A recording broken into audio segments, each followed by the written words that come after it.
Professor, quando o senhor falou ali também, né, na sua outra resposta, né, o Brasil pode ser o próximo alvo da relação norte-americana, há uma coluna no jornal O Globo, deixa eu só pegar a data certinha, mas penso ser de ontem, do Guga Chakra, né, de ontem, e por título atrás, né, a gente falou dela há pouco até no outro bloco, a misteriosa relação Trump-Lula, né, dizendo que o Donald Trump nunca menciona o nome do Lula, e que de alguma maneira isso seria até um grau de proximidade, de que ambos têm boas relações com Vladimir Putin, de que não há nunca uma citação direta, um enfrentamento mais tenso, e que isso os aproximaria. Fato ou fake, como diz o outro, né? O que há de crível nesse tipo de correlação, que parece bem episódica aí, professor? Acho que o Guga Chakra, às vezes, ele tem espasmos de racionalidade, né?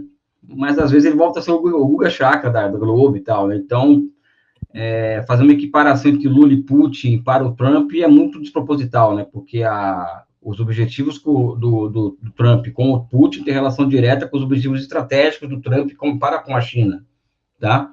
Não tem relação, não tem nada a ver, ao mesmo se aplica ao Brasil.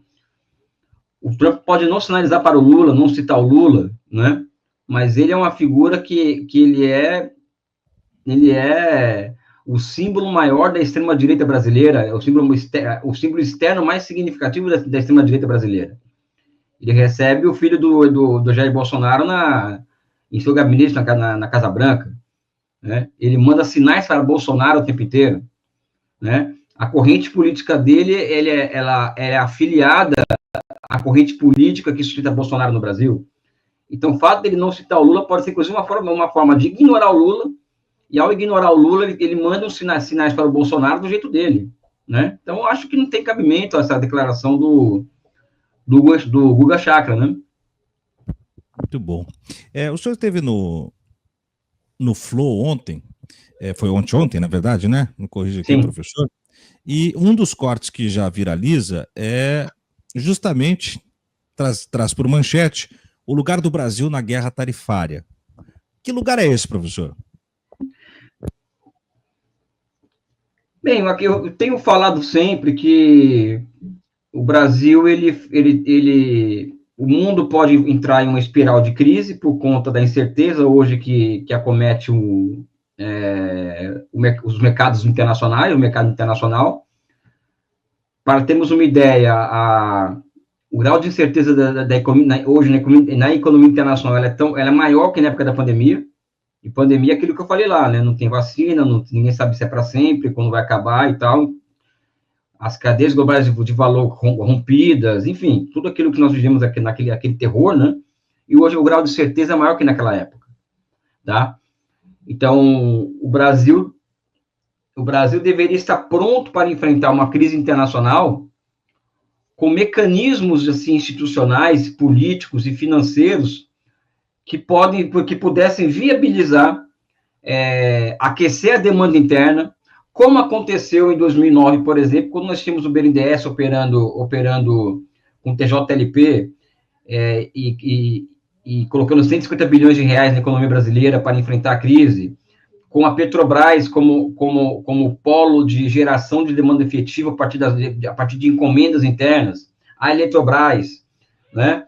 Quando nós tínhamos uma política de financiamento do crédito, por exemplo, do consumo, né? Hoje nós não temos mais esses instrumentos, né? E esses instrumentos não foram recuperados, ou nem minimamente recuperados, nos primeiros 2 anos do governo Lula, tá? Que pratica uma política econômica e monetária muito conservadora.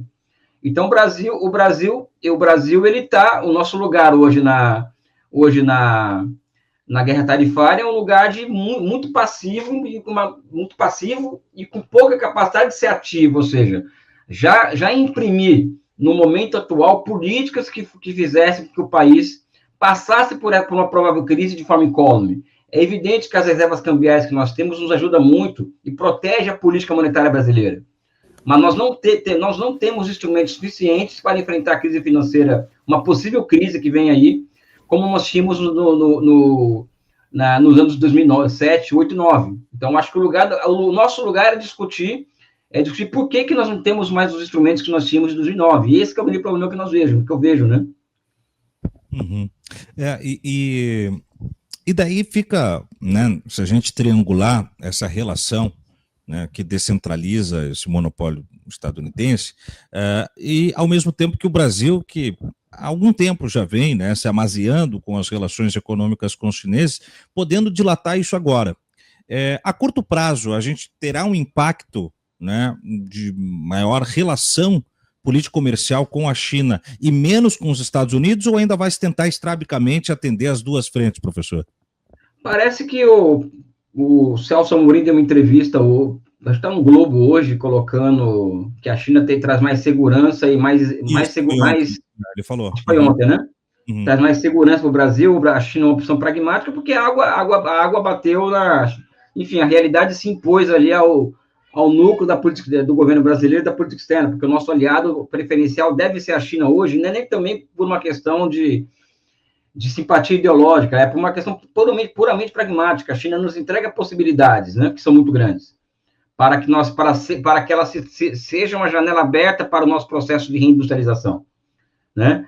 Agora, não dá para pensar na China somente em termos de comércio, como Itamaraty pensa, por exemplo, porque o Brasil tem superávit comercial com a China, só que é um tipo de comércio colonial. Nós exportamos soja, petróleo, minério de ferro, importamos maquinário,